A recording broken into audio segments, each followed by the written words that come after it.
Bonjour, bienvenue sur moneden.fr. Je suis Laurent et je vais vous montrer comment planter une clématite. La clématite est une plante grimpante qui aime les sols bien drainés.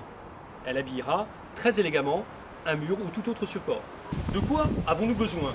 Bien sûr, d'une clématite, d'une lavande ou d'une tuile ou d'une ardoise. Je vous expliquerai après pourquoi.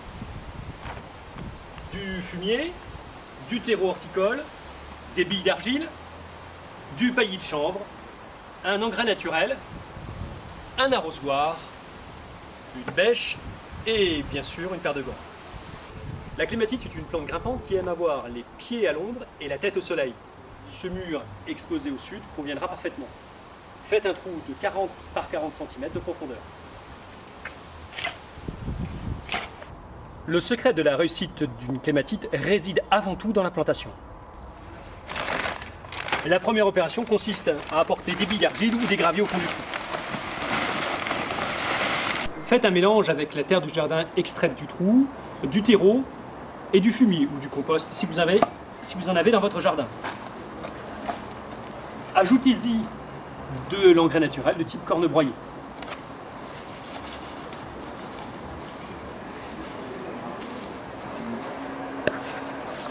Recouvrez une partie du trou avec votre mélange, de cette façon-là. Reprenez votre motte préalablement bien humidifiée, disposez-la à l'horizontale dans votre trou, de sorte que environ 15 cm des tiges soient recouvertes par la terre. Ceci permettra l'apparition de nouvelles racines et de tiges supplémentaires.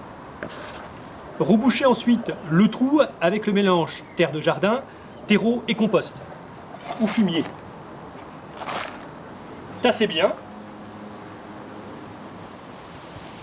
Je vous ai dit tout à l'heure que la clématite avait besoin d'avoir les pieds à l'ombre et la tête au soleil. Pour cela, plusieurs solutions. Vous pouvez disposer une tuile ou une ardoise sur son pied. Beaucoup plus jolie encore. Tout simplement planter une lavande comme celle-ci.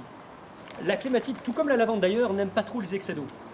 Nous vous conseillons donc de ne pas trop arroser et d'apporter un paillage comme celui-ci.